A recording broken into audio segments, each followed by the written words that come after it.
Good day, everyone. Welcome to another episode of the Governance and Policy Podcast by the Adam Smith Centre, Singapore's first and only organisation promoting pro-market values. The aim of the podcast is educational and to underpin the importance of economics, public policy ideas, and the humanities in general. I'm Steffi, and I will be the host for today's discussion on Asian values in the upcoming book, Liberalism Unveiled. We are joined by the two co-authors. The first is Bryan Cheang, founder of the Adam Smith Centre, and whose academic interests are found within politics, philosophy, and economics. The second is Donovan Choy, a research fellow and policy analyst at the Adam Smith Centre. The book, Liberalism Unveiled, Forging a New Third Way in Singapore, offers a fresh, classical, liberal perspective into the Singapore political discourse. On today's podcast, Bryan and Donovan will speak on the validity of Asian values, or on the Asian values argument that still serves as the framework for Singapore politics today. So the very first question is, for the viewers who have not heard the term before, what are Asian values and who coined this? Thanks, Steffi, very much for hosting this. So I think Asian values is a concept that really emerged in the 1990s. For those of you who are unfamiliar, it emerged at a time when Singapore was, becoming more prominent on the world stage, and Western countries started to emphasize the importance of democracy, freedom, and human rights, and they started to see that Singapore were not conforming to these principles. So they criticized Singapore for its inadequacies, right? And so, former Minister Mentor Lee Kuan Yew said that Westerners value the freedoms and liberties of the individual, but as an Asian of Chinese cultural background, my values are for a government which is honest, effective, and efficient. So I think that phrase actually captures Asian values in a very simplistic sense, which is that liberalism and democracy and human rights are for the West. But since Singapore is more of an Asian country, we follow Eastern philosophy rather than Western philosophy. These ideals of freedom are not applicable to us. I think that's the gist of it. The way that I've always perceived it is it was like the Singapore government's sort of like ideological defense against the arguments that hey, Singapore needs to have higher levels of freedom of speech, need to embrace democratic freedoms, etc. Right? Yeah. So in this chapter, you kind of mentioned that Singapore's meritocracy is structured in terms of Confucian elitism. Can you explain what that means? Right. So I think we need to peel back a little bit more when we talk about Confucian elitism. So, the reason why I mentioned this is because Asian value scholars or individuals say that Singapore, we follow Confucian values, right? So Confucianism is one of the three main traditions in ancient Chinese thought. So it's not just Confucianism, you have Taoism and you have legalism as well, right? So we need to know that Asian philosophy and Eastern culture is more than just the ideas of Confucius, right? And however, it is true to some extent that Confucian values and ideas are somehow more or less cited by Singaporean rulers like Lee Kuan Yew. Because in Confucianism, they tend to emphasize virtuous rulers. That rulers have the legitimacy to lead and govern based on how virtuous they are, based on how honest and incorruptible they are. So this very much jives with the Singapore system of governance, which also emphasizes leaders who are incorruptible, who are honest, and who are public-spirited. And in fact, the PAP government, they legitimize their rule, not just based on the economic growth that they generate, but based on the moral character of the people in the PAP. So that idea resonates within Confucianism. And why do I say it's Confucian elitism? Because Singapore is very much an elitist society, and I do not mean that in very in a very negative or pejorative sense. It's just a product of how the PAP, they are not very much pro-democratic, right? You have strong government control in Singapore, whereby you have the PAP monopolizing politics, and so there is some kind of a concentration of power, right, in the hands of the PAP leaders. So I think just in that general sense, we can say that it's a form of Confucian elitism. So I guess in that sense, there is some resemblance to Asian values. Okay. You kind of mentioned that you that elitism is not a bad thing. But I think for many people, that word elitism is a little bit of a bad word. Can you explain to me why, to you, elitism is not necessarily a bad thing? Well, I mean, when we talk about elitism, we can mean it in two different ways, right? We can mean it in a normative way or in a descriptive way.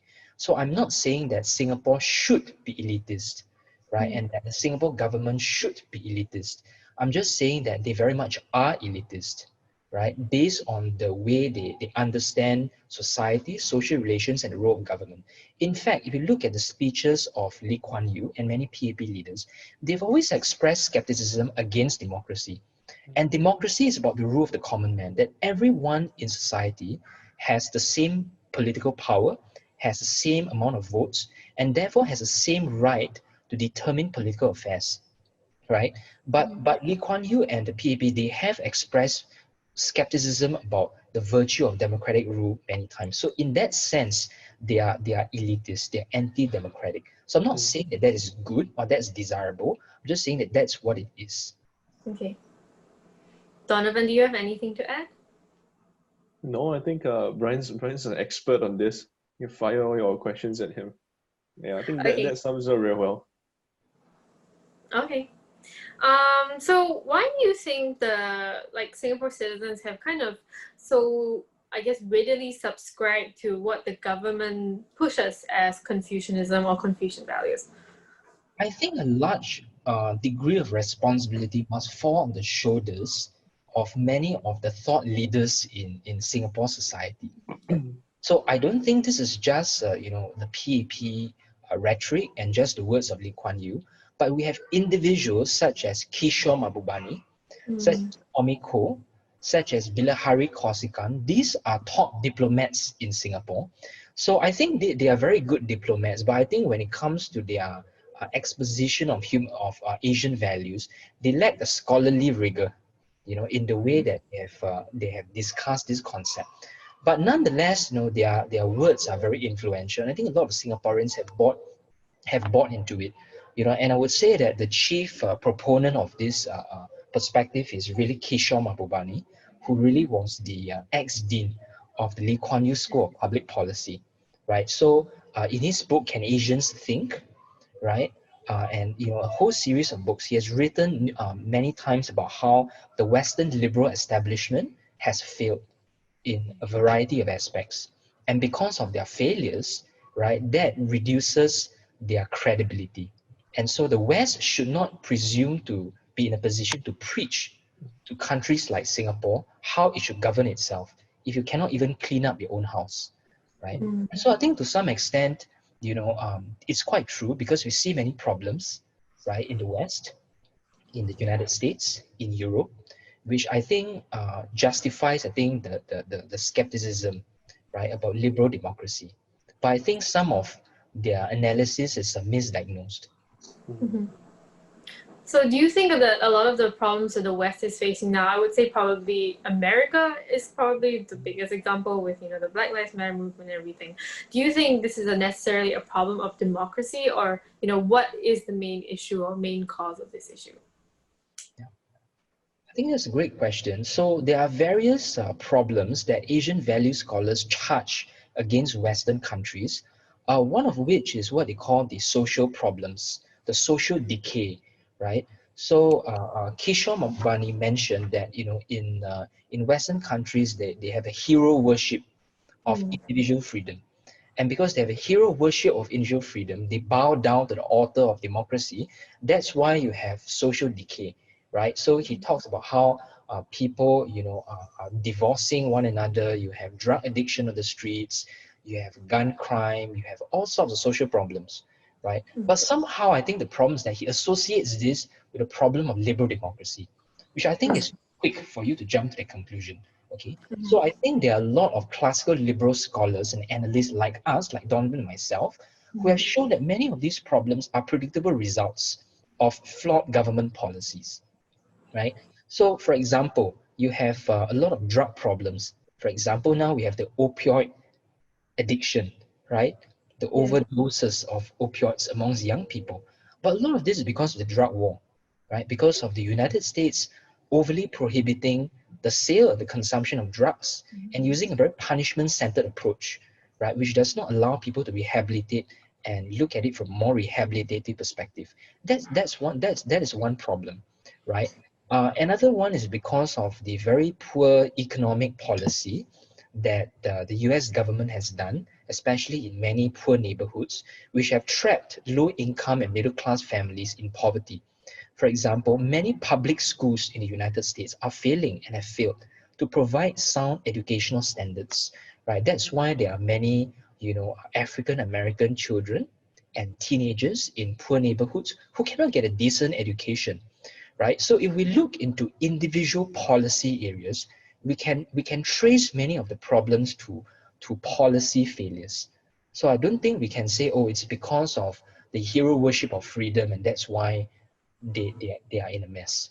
I think we can look at many different policy areas and see the same pattern. Donovan, what are your thoughts?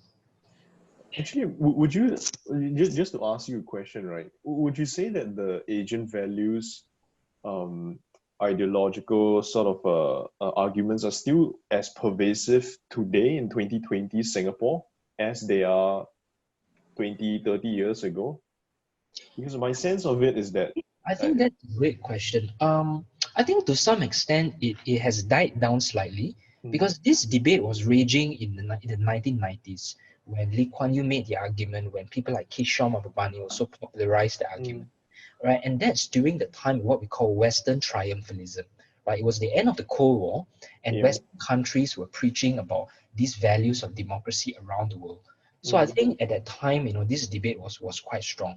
But I don't think that this debate is completely gone today, because I think even though it's not very vocalized in the media or on TV, when I think you speak to an average Singaporean, right?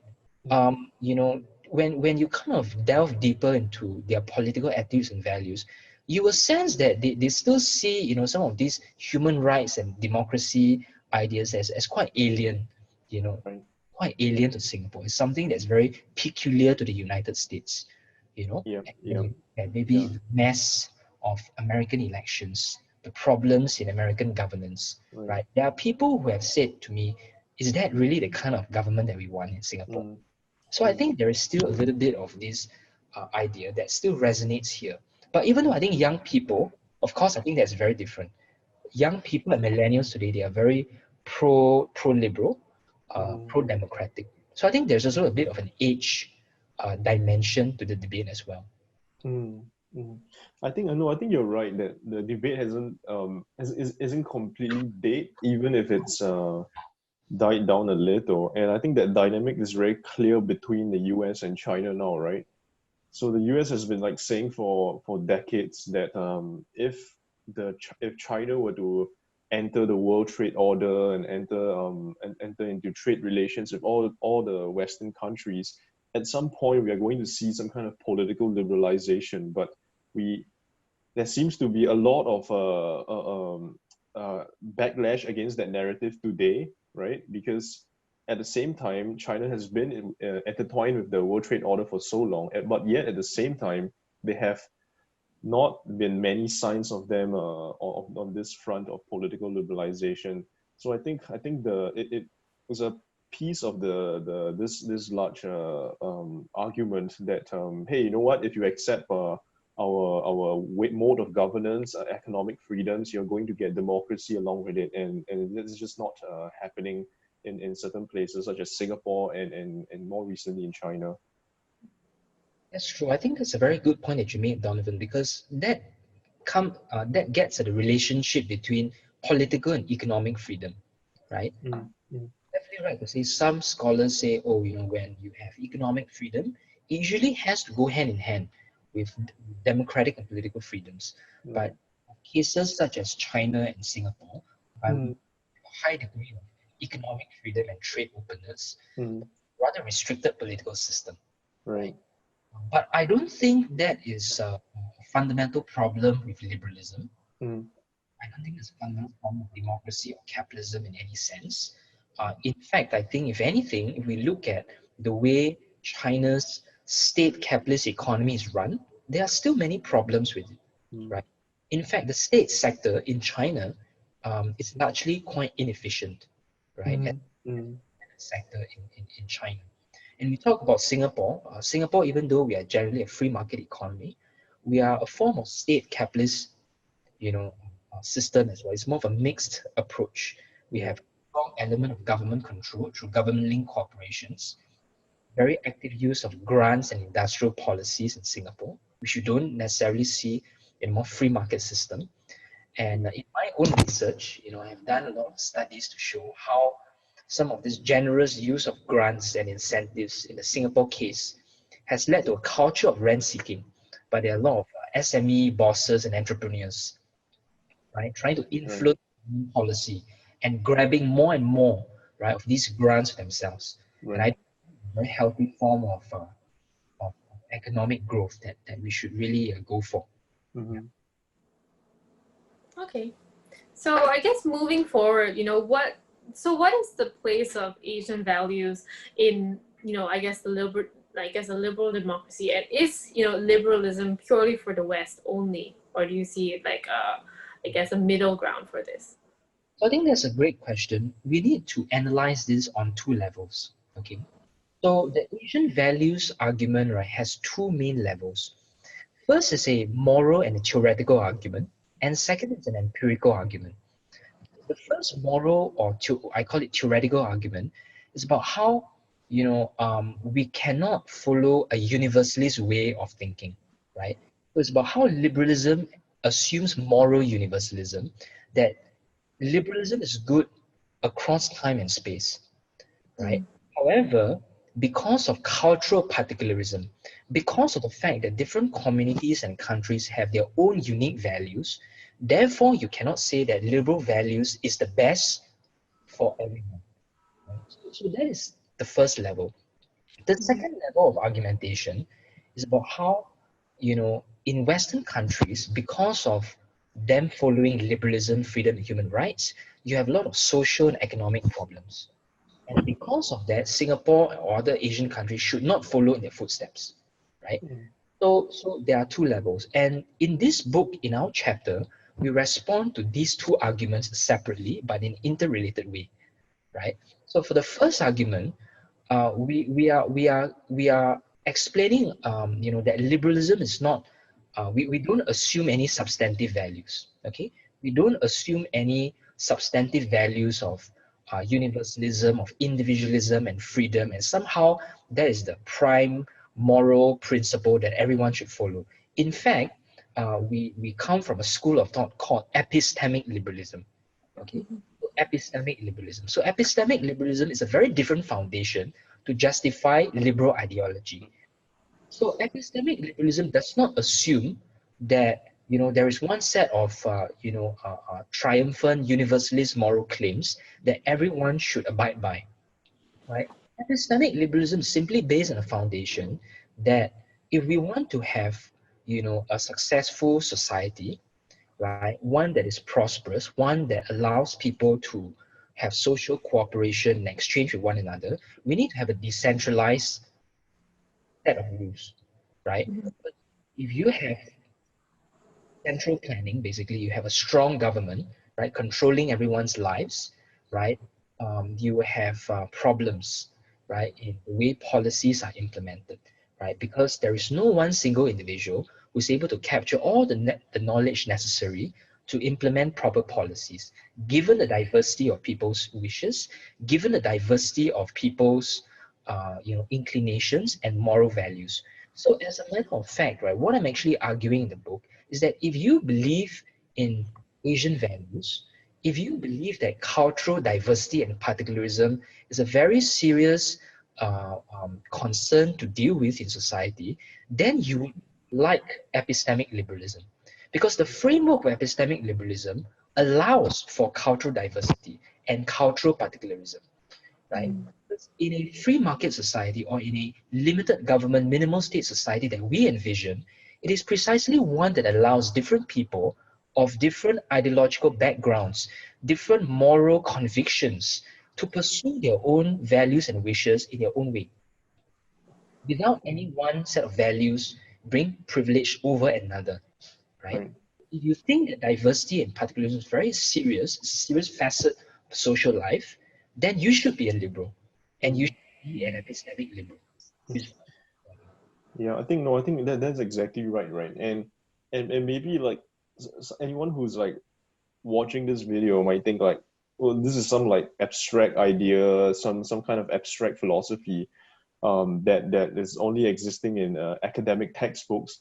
But I would actually say that the way that the PAP has governed Singapore has actually had many similarities with the approach that Bryan has just laid out, right? So my biggest gripe with these labels, right, like Asian values or Western values, right, is when people are bending these terms around, right? What exactly do you mean by Asian values? It's like a very clumsy sort of label that you just use to latch on to everything and anything that's currently the existing culture in this space at this point in time. But when you look at the way that the PAP's cultural policy, right, they have been very sensitive to the fact that we are in a very heterogeneous society where there's multi-ethnicities, multi-cultures and religions, and we need to govern it in a way where everyone from a different background are able to lead their lives the way they want to without aggressing onto others, right? And you see this in the way that it plays out between the Chinese, Malay, Indian communities, right? The PAP is very strict in enforcing like this line where you don't cross, where you don't hey, you want, if you're Muslim, go ahead, lead your religion. If you're Hindu, if you're Buddhist, Christian, whatever, but don't cross that line and aggress on other religions. So I think this idea of like epistemic liberalism that we have been writing about and that we have pushing is actually something that's been done very well to a certain extent in Singapore, right? But it's just that probably the government will not extend that logic one step further to the Western diaspora, because that would mean that you would have to accept certain Western political beliefs as well, which would mean that the NPPA would have to be abolished. So we would have press freedoms, which would mean that you would have to abolish protest laws and free speech laws. So I think really this term Asian values, right, it's always just been like a kind of ideological defense against saying that the government being able to say, hey, you know what, we're different from you guys in the West, you know, we're special. And the PAP's policy itself does not even adhere to that rhetoric and that line of argument, I would argue. Okay. I think trying to answer the question even deeper, as I mentioned, there are two levels of argumentation. So firstly is the moral argument, and secondly is the empirical argument about how, in Western society, so many problems, and are you sure you want to be like them, right? So I guess just to summarize some of our key claims, let me just read out their three key claims we are making. So claim number one, Western countries, we admit, have been poor exemplars of the values they preach. We acknowledge that. But this itself is insufficient to conclude that liberal values themselves are undesirable. Just because you are a poor ambassador of a value does not mean that this value is defective in an inherent sense. Second, Western countries indeed suffer many serious problems of their own. We acknowledge this. Much of these problems in the West, however, stem not from any inherent defect in liberalism, but a failure to preserve their liberal heritage. And the last argument, right, we are making deals with the moral element. Theorists and advocates of Asian values, people like Kishore Mahbubani, that defend East Asian cultural particularism and political meritocracy, do not take into account the serious problem of cultural diversity and moral disagreements. They don't really, take it seriously as much as we do. Because if you take it really seriously, then you would want epistemic liberalism. You would want to have a system whereby different people can live out their own lives, regardless of who they are and what the belief is, as long as it's non-violent, kind of. So I'm trying to say that Asian values arguments actually lead to our conclusion. I think Donovan mentioned that like Asian values, the term itself is a little bit flimsy. Like, you know, what is Asian values? Who are these Asian people that we're talking about? So in that sense, like, do you think we should kind of eschew the concept of Asian values altogether? Because, you know, it doesn't really mean a specific thing. What do you think? I think we need to be clear about what we're arguing. You know, because when I think people like Lee Kuan Yew or some of the Singaporean scholars talk about Asian values, they are referring to really East Asian values. I think mainly about Chinese philosophy, right? And even then, Chinese philosophy is such a big school of thought. You have Confucianism, you have Buddhism, you have different things, right? And there are other Asian cultures which are not East Asian. So when we talk about Asian values, I think we need to be very precise about what we mean. So I don't think it's a completely useless term. There are many, you know, philosophers and scholars who debate about cultural particularism, right? About the fact that different people have different cultures and values, and so because of this, can we really assume that there is one, you know, universal truth, right? So I think there is some value in this debate. There's some value in discussing about the role of culture in political philosophy. But of course, we need to be very precise about what we mean, you know, when we talk about this. Yeah.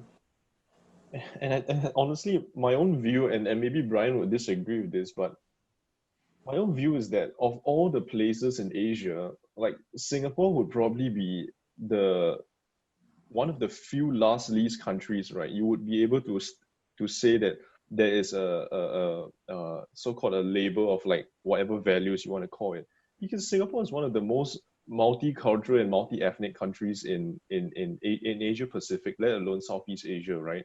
And if you look at the way like immigrant flows since independence, right, since 65, right, there has been just so much diversity, so much, and even within, like, you know, like a lot of us think, like when we think of Singapore society, we think the CMIO label, right? But if you actually dive into these categories, right, you will find that there's actually a lot of internal cultural diversity. So just to give a few examples, right, even within like the Indian communities, you would have sort of like the divide between the Indians that have been here since independence, and they tend to be more Tamil speaking, right? And you have the more newly immigrant Indians who have came in the 90s and in the 80s when immigration was being liberalized.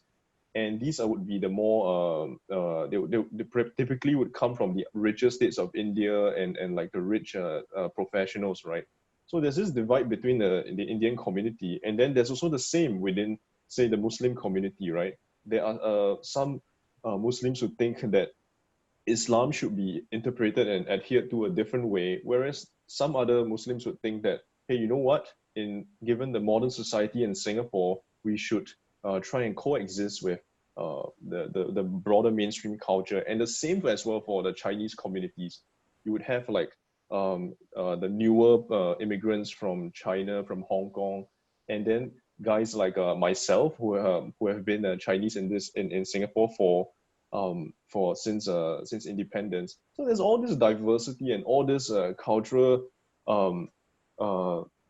heterogeneity, right? So when they step in and then they say, hey, you know what, we are Asian values, my question is just like, what do you mean exactly by that? And how are you trying to say that ethnicity and culture hasn't really changed since for the past 50 years? Because that's patently untrue as well, right? What Donovan said here is really good because this shows us the internal inconsistency of the concept of Asian values as used by certain people, right? Because in the first place, Asian values was created, right, to say, oh, Asians, we are different from the West, so you should not assume that your values are universally true and applicable, right? We are Asians and we are different.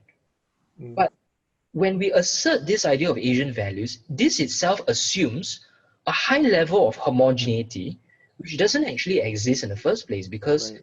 in reality, we have all these different, you know, what we can call it maybe sub, right, within the larger umbrella of Asian society. Right. So ironically, there's this internal inconsistency within Asian values, the very concept of Asian values, Mm. uh, as espoused by certain individuals. Yeah. And probably I would say the same for like in case like people think we are being too harsh on like Asian values. I think I would say the same for the label Western values as well, right? Or any kind of broad sweeping label that you would want to paint a whole society with. It just doesn't I think societies are a lot more complex than these labels that we use and we give. But more often than not, these labels serve a broader political purpose and doesn't really reflect the empirical reality and the way that the social world actually works and how intermingling cultures are and how they are interrelated and how they are changing rapidly over time. So, building on that, there is this idea of Western arrogance, that runs through the writings of many Asian value scholars. So, for example, Kishore Mahbubani likes to denounce the arrogant attitudes of the United States and Western powers when they go around to Asian countries and the developing world and assume they know best to impose their form of governance, to impose their policies on indigenous peoples, right? So, we are not defending those practices. In fact, we are saying that those kind of interventionist, arrogant mindsets that many Western leaders have displayed is precisely against the DNA of liberalism. Mm. Because liberalism is not about imposing of values on others and to other countries, which I think should be condemned from within a liberal perspective itself. So, in fact, classical liberalism, which is what we emphasize, right, emphasizes how we lack knowledge and we lack information about the world. And so we cannot assume that we are like social engineers, right, who can go around and boss people around and tell them how to live their lives, right? So classical liberalism that we espouse, that we write about in this book, does not assume that we know what's best for others, right? In fact, it's based on a conviction that we do not know what's best for others. And it's precisely because we are not in position to know, we cannot impose this by force, right? And that's why we should allow people to be free Mhm. own lives. That is the basis of liberalism, and that is what we are trying to argue. Not foreign intervention, not like trying to force Afghanistan and Iraq into democratic nations. Okay, thank you. Is there anything else that you would like to add, you guys would like to add before we end this episode of the podcast? So I think my main message to readers and different scholars is to understand this debate on multiple levels. As I mentioned, there is a moral argument about the role of culture in political philosophy and how cultural particularism may mean that governance is different in different countries. I think that's a very fruitful line of discussion. Also, there's a separate argument about social and economic problems and why is it that the West seem to have a lot of issues and challenges they're facing today, right? And I think it's worthwhile to trace down to the actual source of these problems and not just say that, oh, all this is because of a blind allegiance to liberalism and human rights. So I would encourage everyone to check out the book, I guess, and to make a purchase. Yeah, I think that sums up the argument very well. Okay. So, Bryan and Donovan, it's been a pleasure discussing with you guys about the relevancy of Asian values in Singapore politics today. And thank you for your time and insight.